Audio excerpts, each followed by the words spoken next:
Hola, ¿qué tal a todos? Sean bienvenidos a este podcast de la licenciada Paula Martínez. Recuerden que este es un espacio donde nos encanta analizar el fascinante mundo de la mente humana. Les quiero agradecer por formar parte de esta hermosa familia que ha ido creciendo cada vez que ustedes nos escuchan. El día de hoy hablaremos de cómo aprendemos, cómo razonamos y cómo podemos mejorar nuestro pensamiento, sobre todo en la educación actual. También vamos a explorar algunos conceptos como lo son la memoria, el razonamiento, las estrategias algorítmicas y heurísticas, con la finalidad de entender a la neuroeducación, qué es este concepto y por qué es importante para los docentes de la actualidad. Y bueno, como primer punto, vamos a analizar el concepto de memoria. Esta es la capacidad que tenemos los seres humanos para almacenar y para recuperar la información, y que se divide también en varios tipos. Por ejemplo, tenemos la memoria sensorial. Es todo lo que podemos captar a través de nuestros sentidos, que son el olfato, el gusto, el tacto y la vista. Recordemos que estos son muy importantes para que podamos entender e interpretar nuestra realidad de una manera correcta. Como siguiente punto, tenemos la memoria a corto plazo. Es la capacidad que tenemos para retener la información, pero en este caso nos encontramos en un límite pequeño de aproximadamente 30 segundos en los que podemos retener datos muy sencillos. Y tenemos también lo que es la memoria a largo plazo. Aquí entra la mayor capacidad cerebral, en la que podemos analizar información, tener recuerdos, generar habilidades, y que no solamente nos pueden durar días, sino que las podemos mantener a lo largo de nuestra vida. Haciendo un pequeño espacio, quiero destacar la participación de una psicóloga que se desempeña actualmente como profesora de desarrollo humano en la Universidad de Cornell en Estados Unidos. Ella es Valerie Reina. Y ustedes se preguntarán, ¿cuál es la aportación o qué es lo que ella ha desarrollado para que sea importante mencionar en este tema? Bueno, pues ella desarrolló la teoría de representación borrosa. ¿Y en qué consiste? Bueno, consiste en analizar el juicio, la memoria y la toma de decisiones de una persona. Entonces, la psicóloga Valerie se dio cuenta que las personas podemos centrar nuestra atención en algo que nos resulta de interés, pero no solamente es la información que nosotros captamos, sino que también necesitamos tener o sentir alguna emoción para poder llegar a una conclusión. Un ejemplo muy sencillo de esto es cuando nos piden analizar un hecho histórico y nos dan un texto. Al momento de leerlo por primera vez, podemos entender cuál es el tema principal, qué hecho es el que aconteció en ese momento, pero necesitamos tener una conexión con ese texto para que ahora sí podamos entender, recordar y almacenar alguna fecha, algún lugar o algún nombre importante. Por eso es que considero de gran importancia la aportación tan importante de esta psicóloga. Ahora, como segundo subtema, vamos a analizar el razonamiento. El razonamiento es un proceso mental que se utiliza para procesar información, para conectar ideas y para analizar situaciones. Esto, a su vez, nos permite resolver problemas y obtener también conclusiones. Se divide de la siguiente manera. El razonamiento deductivo comienza analizando la información de manera general y por medio del análisis se llega a un resultado más preciso. En el caso del razonamiento inductivo pasa lo contrario. comienza generando conocimientos o conceptos de manera particular y precisa, para posteriormente llegar a una idea o a una conclusión que se pueda aplicar de manera general. Ahora bien, tenemos otro razonamiento que es el heurístico. Este razonamiento actúa como un atajo mental, en donde se puede llegar a una conclusión o a tomar una decisión de manera sencilla, pero al no tener o al no analizar todas nuestras probabilidades, el resultado puede no ser el esperado. Por otro lado, tenemos el razonamiento crítico, que es la capacidad intelectual que nos permite analizar, cuestionar y evaluar la información de manera objetiva. Todo esto para tener una conclusión real, donde podamos también cuestionarnos, donde podamos investigar y siempre permanece la duda. Todo esto para que nuestro resultado sea completo, preciso y real. De igual manera, quiero destacar la aportación de un psicólogo, que es Daniel Kahneman. Él creó la teoría de las perspectivas y nos explica que las personas toman decisiones bajo la incertidumbre, basándose ya sea en ganancias o pérdidas, dependiendo de la versión que ellos crean. Y esta teoría la divide en dos sistemas. El sistema número 1 nos indica que hay que pensar rápido, ser intuitivos, en automático y basado en nuestras emociones. Por el contrario, en el sistema número 2, el pensamiento se hace de manera lenta, lógica, analizada y esforzadamente.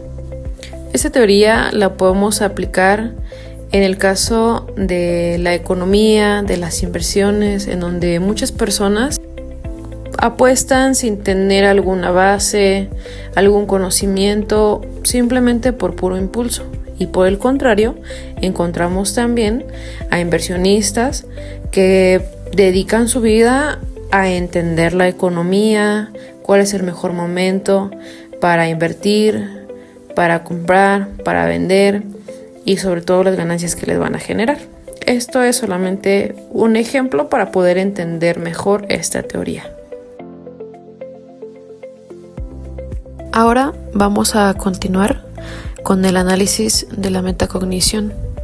Ustedes se preguntarán, ¿qué es este término? ¿Cuál es su significado? Bueno, la metacognición es la capacidad que tenemos los seres humanos para reflexionar sobre nuestros propios procesos de pensamiento. Esto, a su vez, se divide en dos partes importantes. El primero es el conocimiento metacognitivo. El segundo es la regulación metacognitiva. Muy bien, entonces hablaremos como primer punto del conocimiento metacognitivo. Este trata de conocer y comprender las habilidades propias y de ahí identificar las estrategias que se van a utilizar. Esto lo podemos encontrar en el aprendizaje autónomo, donde por medio de la observación, del análisis, de la curiosidad, de la experimentación, podemos llegar por nuestro propio mérito a algún aprendizaje en particular. Y bueno, continuaremos ahora hablando acerca de la regulación metacognitiva. Esta se trata de saber planificar y definir las estrategias que se van a utilizar, que nos sirvan también para poder medir y para encontrar alguna evaluación que nos permita obtener un resultado visible. Si lo enfocamos en el aprendizaje, la regulación metacognitiva nos permite no solamente obtener nuevas habilidades, obtener nuevos conocimientos, sino que también conocer y aprender de nuevas herramientas que ahora sí se nos tienen que proporcionar. Algunas no las podemos obtener por nuestro propio mérito. Necesitamos a una persona externa que nos pueda enseñar. En el caso del aprendizaje, puede ser el docente con el alumno. Le da alguna herramienta o alguna estrategia que va a utilizar para poder medir su aprendizaje y su conocimiento y de esta manera evaluar y sobre todo obtener un resultado. cuáles son sus debilidades, cuáles son sus fortalezas y de qué manera puede mejorar este aprendizaje. Es importante mencionar que la metacognición fue creada por John Flavel, el cual era un psicólogo estadounidense. Él fue el pionero en el estudio del desarrollo cognitivo infantil y por consiguiente el padre de la metacognición. Sus estudios estuvieron también basados en las obras de Jean Piaget, el cual se encargaba de investigar la teoría de la mente, analizar la metamemoria y sobre todo centrándose en cómo los niños entienden su propia mente. Esta grande aportación ha permitido que se mejore de una manera significativa el ámbito educativo, incluyendo la enseñanza y el aprendizaje. Si queremos resaltar algún ejemplo de la metacognición, uno de ellos podría ser cómo los alumnos entienden un tema, si es necesario repasarlo 1, 2 o 3 veces y sobre todo qué resultado es el que yo quiero obtener.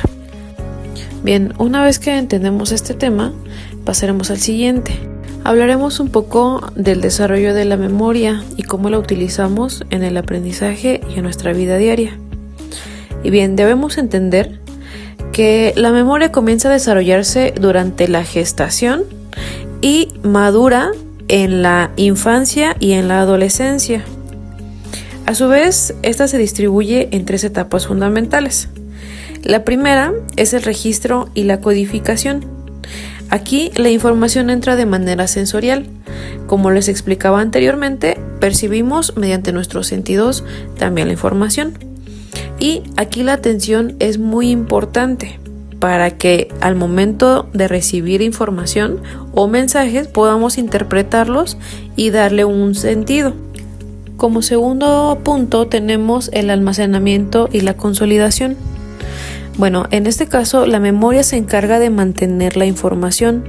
Se va creando un rastro neuronal que a su vez permite ir guardando la información para cuando se llegue a necesitar. Y bien, como último punto tenemos ahora sí la recuperación y la evocación. En este caso, la información y los estímulos que ya tenemos guardados previamente se muestran para hacer uso de ella. Por eso podemos entender con un ejemplo muy sencillo que en la niñez los niños suelen memorizar palabras cortas, conocimientos breves, pero al momento de madurar nuestra memoria y convertirnos en adultos, con el paso del tiempo podemos interpretar ideas, recibir distintos tipos de información y sobre todo tener habilidades más complejas y generar también ideas más complejas. Hoy en día podemos entender que al aplicar todas estas metodologías en la educación actual, podemos resolver distintos tipos de problemas. Al utilizar el razonamiento heurístico, la metacognición, la toma de decisiones, sabremos analizar casos reales, comprender mejor las situaciones actuales que se están viviendo en el ámbito educativo y en el ámbito social. Y bueno, como conclusión, es muy importante conocer y reconocer que estas 3 disciplinas importantes, como son la psicología, la neurociencia y la pedagogía, juntas pueden mejorar de una manera significativa el aprendizaje. Entonces, es muy importante saber y entender que aprender no es solo memorizar, sino también hay que comprender lo que estamos analizando, que el proceso de pensar requiere también distintas estrategias cognitivas y que la metacognición es una clave muy importante para aprender a aprender. Por esto, los docentes tienen que comprender cómo funciona el cerebro para enseñar mejor. Y bueno, gracias a todos y cada uno de ustedes por seguirnos, por escucharnos, por interesarse en estos temas que son tan importantes para nuestra educación actual. Espero que haya sido de su agrado y nos vemos en un próximo episodio. No sin antes recordarles que la neuroeducación no es el futuro, es el presente. Muchas gracias y hasta la próxima.